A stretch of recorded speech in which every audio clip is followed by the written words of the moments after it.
Hello, everyone. Welcome to the Warhammer Meta Chasers. It is time to jingle bell rock. My name is Paul, your host, joined by Adam Camilleri. Good day, everybody. Currently slightly translucent. Slightly translucent, yeah. He is the ghost of Christmas Yes. future. Yes. Ooh. Ghost of Meta's future. I yes. like Yeah. it. Beautiful. Oh, that's actually Dustin sick. Henshaw. Hello. I'm just here. I guess I'm Yeah. past. You must be present because you're just right there, clear as day, Paul. Yeah, Paul is the present. Hope everyone is doing all right. Hope y'all look. We missed last week's show, and this week's show is going to be short as well. It may not be a surprise. There aren't really any big events this weekend that we were able to spot. So, but it was more important to come and hang out and chat with everybody. We do this live at 9 p.m. Eastern. We did not get last week, unfortunately. Schedules bumped in, but we did not want to miss another week.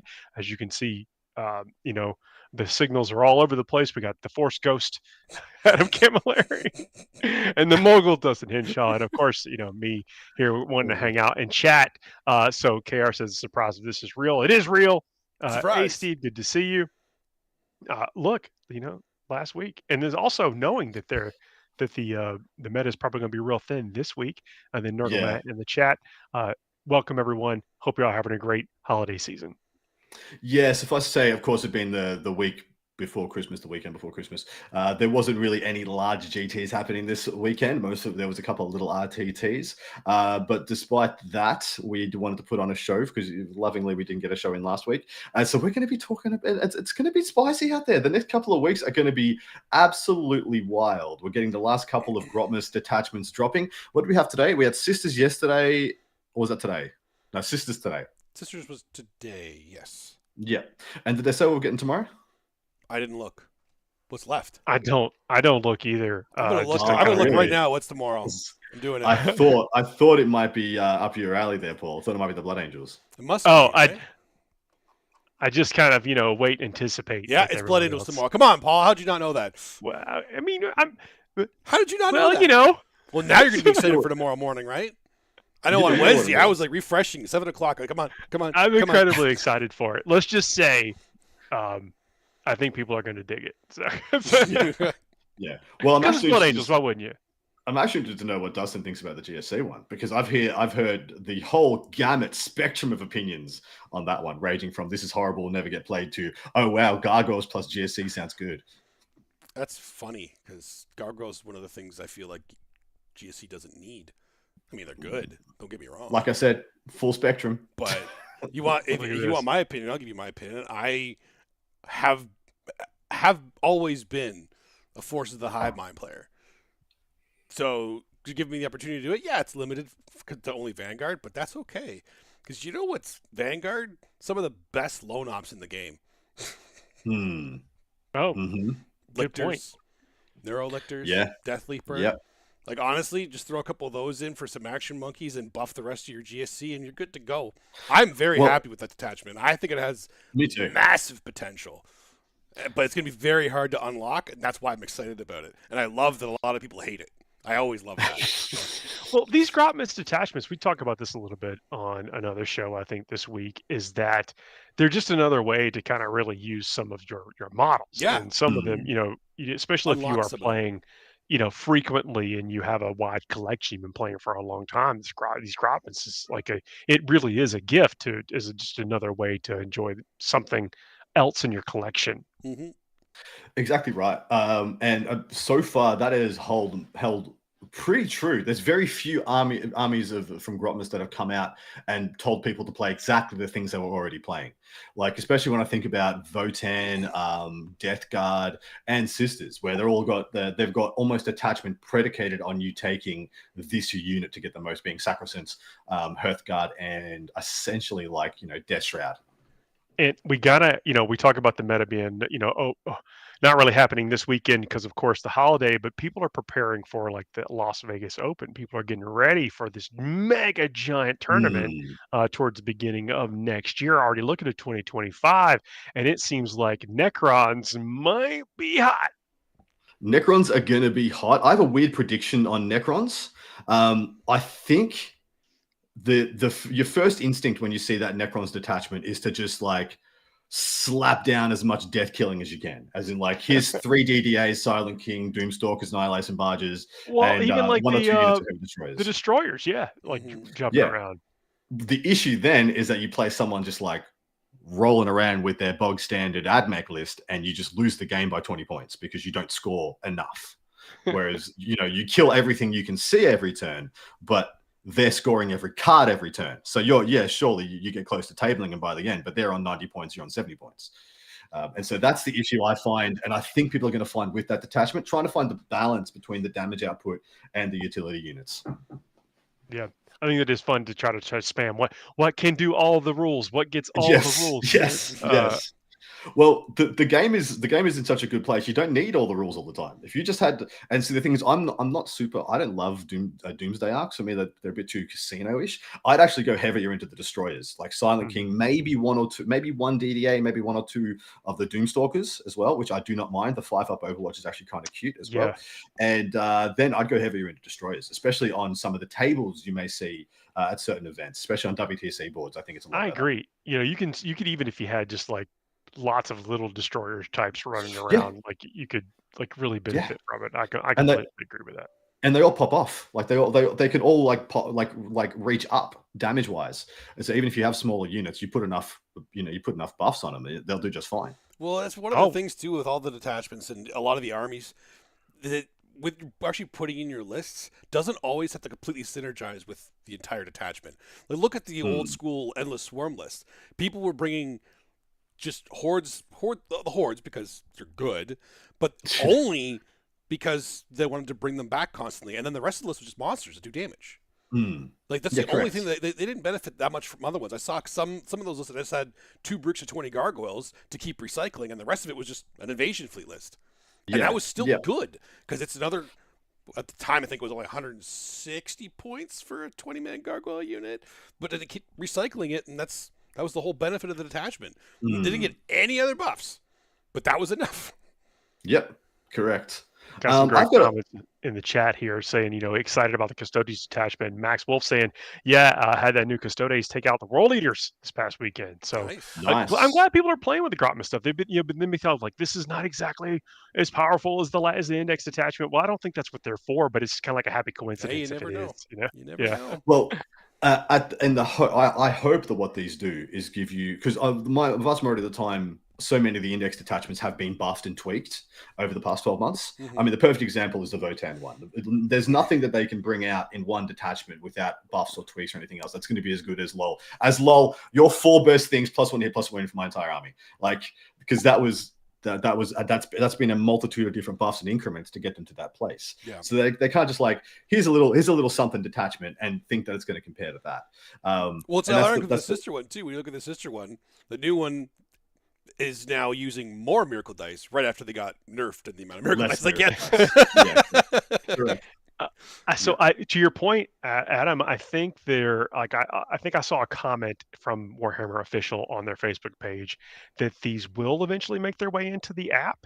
Yes. And so when they make their way into the app, you have to assume that maybe they'll be, you know, worked into the cycle of reviews and data slates and balances and that kind of stuff. So I don't know. I have no prior knowledge of that. Just if they're in the app, you would stand to reason that they're going to be used for a while and probably get some attention. It is definitely annoying for me right now because I have to make 2 separate lists for my one list because I have Tyranids and GSC, and I can't do that in one list right now because that's not a thing. Never has been a thing in this edition. Soon. Well, I've got an interesting little segment we can do just for a couple of minutes because we are coming into the end of the ITC season, and I'd love a chance to tell you guys what the top 10 of the ITC looks like. Okay. And then give you my little anecdotes on who's been playing what. Anecdotes. All right, I like anecdotes. I like Adam anecdotes. Let's go. So in first place right now, we have Inez Wilson, who I do believe is attending the LVO because he intends to win the ITC. He is on 1,445 points, and he is in first place, having won the majority of the last portion of this season, playing GSC pretty much exclusively. So he's doing extremely well. I'm very, very keen and very hopeful that he'll bring GSC in its new incarnation to the LVO, but we'll have to wait and see. That's a lot of models to get continent away. Yeah, but it's true. I mean, it's actually very true. But I'll send him down if he needs them. Nice. He's been so prolific this year. He's played WTC. He's played in a bunch of Heartland Europe teams events all over Europe, all over the world.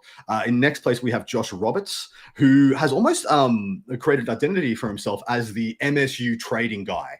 So he will take whatever faction he feels like playing. Most of the first half of the season, I think, was on Necrons. He was.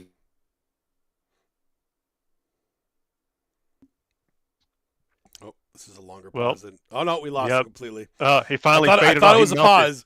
The Yeah. future is not now. It was theorized that it is summertime. Well, that's not a theory. It is summertime in Australia. It was theorized that it was summertime in Australia. Right It now. might be. It might be summer. I've heard. The globe is allegedly round, and it is much wintertime over here, but he's finally melted away. Maybe we'll get back in. Hopefully he does. Because I like where he was going with that, with the top 10 of the ITC. As you know, we kind of focus on ITC players, the top ranked ITC players, when we're talking about events, because they are the ones that are winning the most often. And, whether we believe it or not, these folks that are being the vanguards and pioneers of some of these lists work their way into what the factions or majorities of things start to be, and that kind of shapes what the faction podium is. And think of the excitement that we've had this last 4 or 5 months, to where the faction podiums have been crowded with factions, all with viable lists. It's true. That's true. So now it becomes even more important to look at the pilot themselves, and some of these names, like Inez, like he was mentioning, and the ones we're going to mention, hopefully when he works his way back in, are pilots that have consistently performed extremely well, even throughout this, evened out, unsolved meta. Yeah, and it's going to be even more unsolved for LVO with all this new stuff coming out, right? Because I'm assuming it's going to be legal for LVO with all these new attachments. So that's like completely breaking open the meta. But a lot of these guys, they might not even consider these new ones because there's not enough time to test it. They won't feel confident enough. Or, like, actually, this is some juice that I could bring that people won't know how to counter, won't know how to deal with. And I'm going to get enough games that I'll feel confident enough, and I can bring this to LVO and really, break some heads. Break some heads of your... It's that detached. So you look at the combination, and I will say that, we've had with this design template of this edition, is you've got the detachment rule, you've got the relics, the enhancements. I know we're not supposed to call them relics anymore, but the enhancements, and then you got that packet of stratagems, and seeing how, if there's things in there that you think are really going to give you that competitive advantage, are what. I think people are right now haven't figured out how to completely compare it to the codex and index stratagems that are out there. That's true too. And it's also important to keep in mind that these top 10 that we're looking at right now, they're within 50 points of each other. So LVO could absolutely just... You get to LVO. Well, LVO, it's a giant tournament, and you can win multiple things there. It's like you can win, of course, high rank position, get points, best of positions, in factions and everything else. Like, there's a lot of points to be had at the LVO, and it is thought of as like the defining event. Like, you won't win, and this is possible for you to win, but a lot of people think that you won't win a faction or a best award if you don't go to the Las Vegas Open. Which, because of how large it is, it's a fair thing to think. There's a lot of massive events, but LVO being when it is, like, being the last big event or last event in general in the season, and being as big as it is with the amount of points that it's worth, it's not impossible. There was it's very possible. There was one year I think Manny almost had it without. We could have done it without going to LVO. Still did. Just get the points out of Europe. I mean, exactly. There are hotbeds where the London Open is another one that's like the LVO in terms of how many points you can bring. Right. So if you go to one or the other, as long as the rest of your events are really big, then you could definitely do it. While we're waiting for look at it. It's like the perfect. You have all the perfect information. You can almost math out if it's possible, if it's required for you, or if it's possible for you to win something that you may be shooting for. And that's the benefit of Las Vegas Open, is it's a giant event where you can potentially predict how many points you're going to win based on your performance. Yeah, it's if it's worth it to you. So while we're waiting for Adam to get back, let's keep going down the top 10 here. Oh, you're back. See, we riffed long enough. We didn't even need to worry about going on without you there. Yeah. Oh no. So what is it this week? That happened. Like we have had some. Like this must be something going around the potosphere. Meta Chasers Christmas Carol. Chasers Christmas Carol. Where was I? I just did Josh Roberts. Yeah, we were literally just about to continue without you, but we don't need to now. So go ahead. Josh Roberts in second place with 1,440 points. He is, like I said, known right now as the MSU Good Stuff Trading Army guy. He's been playing either Necrons or Chaos Space Marines, definitely Chaos Space Marines, always with Rubik Marines allied into his Chaos Space Marines. And it's pretty much just good value units in boxes. And he's been doing that perfectly. In third place, you have Kyle Grundy, who runs the Pure Tide program for all those Tau enjoyers out there. He only plays Tau, and it's actually kind of amazing that a literal just Tau specialist is currently number 3 in the world right now. I think that is fantastic. Nassim Fushane, who's been jumping around from a couple of things, mostly playing guard, playing Astro Militar. I know he played them at WTC, two great, pretty good results as well. And so he's going to be in tour. I would be surprised if he did not play guard at LVO also. In fact, I'm not 100% sure he is coming to LVO. Next up, we have Liam VSL, who went back-to-back at the LGT this year. Not only went back-to-back at the LGT, went back-to-back at the LVG Invitational also. He has pretty much won every game he has played this year. The dude is an absolute freak show. And if he was able to travel more or was willing to travel more, would not be surprised if he was actually in first place for his sheer dominance. Next up, we have still the pilot that we've had. Yes. You can definitely look at these names as consistent performers. He's had a career year this year, even increasing on his performance last year, which was pretty much spectacular. He is one of the best players in Europe, and he's the best player in Belgium, 100%. Next up, we have Derek Apshe, who I had the great pleasure of hanging out with a bit at WCW, the Worlds. And he won Nova this year with his Cult Horde. That being Chaos Space Marine cults. And he's just a horde specialist. He loves numerosity, the power of the digits. I have more numbers, more wounds than you can deal with, and I will win this game. And so far, that has put up some incredibly strong results for him as well. And that was the first person on our list. We got to the 6th place before we got somebody who wasn't a European. And in fact, the top 4 are all from England, which not happy about, but here we are. Next up, we have David Gaylard, who does reside in the UK, but is from New Zealand, to represent New Zealand at the WTC this year. He jumps around quite a few factions, but mostly he's made his way this year playing Astra Militarum also, and he's proved to be just one of the most methodical and best players in the world this year. Samuel Pope coming in next, who put up some great results. He won one of the US Opens. Was it Dallas? I believe he won that we commentated on. Yeah, and it was Swarm, ending Swarm at the time before they copped those nerfs, but definitely put up some incredibly good results, and he is a hive mind specialist as well. So there's one of your people in there. Oh yeah, I like seeing Sam in there.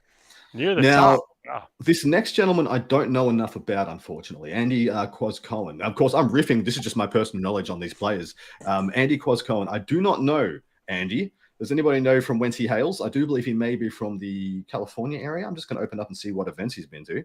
That's a good no, he's from the UK. That's so you should have guessed that. He's the Necrons guy from the UK, possibly one of the best Necrons players in the world. Coming first at the Sheffield Super Major, gained him the vast majority of his points this year, and then came in 7th at the London GT. So really good results there. And then lastly, we have one of the Chaos Lords himself, TJ Lanigan, coming back to make another run of the ITC. And he's made, of course, TJ, he is a Chaos specialist, and more than that, he's a Thousand Suns specialist. Especially. He's been the guy to look at to see how to roll with the punches for Thousand Suns, as they have copped, with the exception of this last balance slate in MFM, they've been nerfed every other one. Yeah. Every other one since the edition started.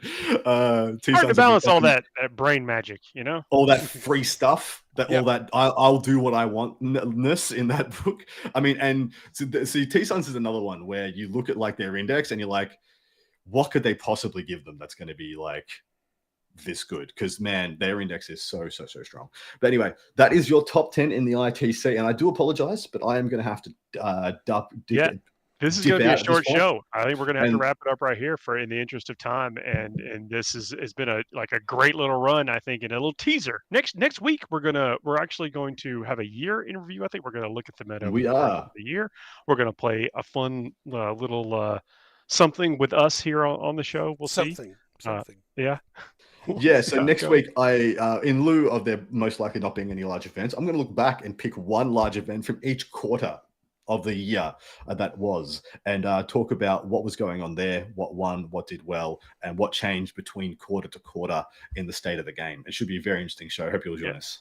And this is not the last show we'll do this year, so we got plenty of thanks and stuff to pass out to everybody as we get to wrap this up as the year goes on, as we look towards 2025. Until then, we will see y'all next week, everybody. I hope y'all have a great holiday season. Hit us up in the comments if you're looking forward to using the Gross attachments. Grotmus attachments? Have you played anything recently? Let us know how you doing. What are you working on? What are you painting on? Are you getting ready for the next big thing during this break? We want to know about it. Tell us about it. Like, share, subscribe. Dustin, it's a pleasure. Always a pleasure. Thanks, everybody, for joining us, and we will see you all next week. See y'all.